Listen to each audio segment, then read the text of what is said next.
Hey guys, Dr. Huntington here, and I've been shooting some videos today for you, and between the video shoots, one of the guys that's helping me with the videos here, he said, hey, Dr. Huntington, you know, how did you get started in all this? What piqued your interest in health and in particular with diabetes? And so I told him a story, and he said, you know, you need to shoot that. You need to tell people what you just told me. So, so this is a story. You know, growing up, and this is kind of something I recalled after the fact, but it'll kind of make sense when you hear the story. But you know, when I was younger, maybe 5 years old, maybe between 5 and 7, we used to spend a lot of time with some of the cousins on my mom's side of the family. And I can remember, you know, little bits and pieces from being at the different houses in the family. And one of the things I remember is that a lot of the members of that side of the family had this diabetes thing. And, you know, as a 5-year-old or 6-year-old or 7-year-old, I didn't know what that was. I do remember some of them were doing like daily injections. I don't know how I knew that. Maybe I saw it happen one time and asked what it was. But I knew there was this diabetes thing. So it's just something I recall from my childhood.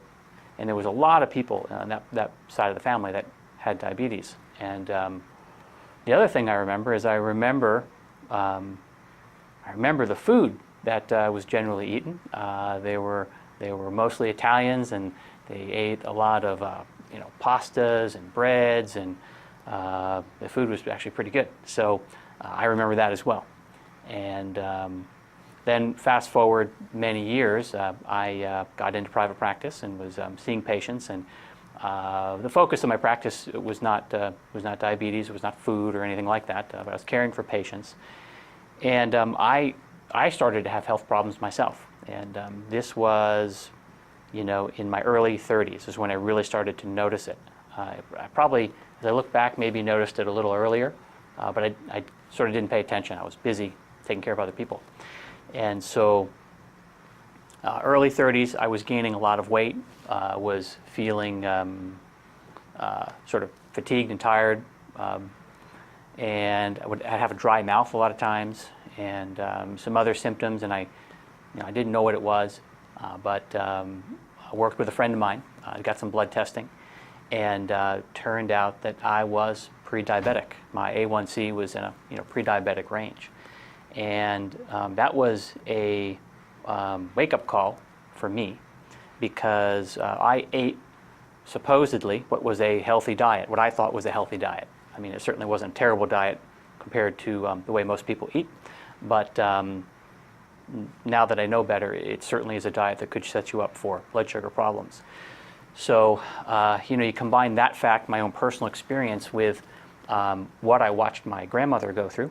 She also was diabetic, and I can remember the different complications that she had health-wise. To me, it seemed like throughout her whole life, but it probably was the last, you know, 20 years of her life where things got a little difficult for her health-wise, very, very difficult actually. And I can remember, you know, after she passed away, and you know, I spent time in the hospital with her, maybe a week before she passed away, and you know, I remember she was scared, and but she was very strong, you know.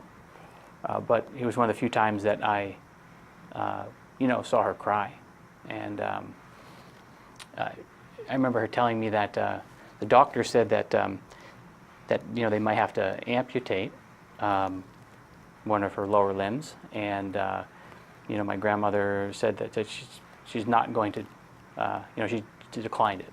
So you know, it was very upsetting to her, of course, and at the time, unfortunately, I didn't know how to help. And you know, between what I went through there personally and what I watched my grandmother go through, and the fact that I didn't know what to do to help her, that really bothered me for a long time.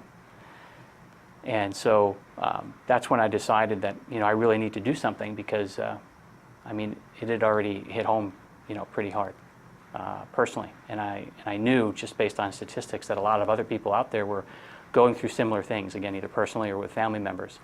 And the answers that I found were so easy. That's when I decided that I just needed to help get this information out there. So that's why I do what I do. And so I hope that the videos I put together are able to help you or somebody you love.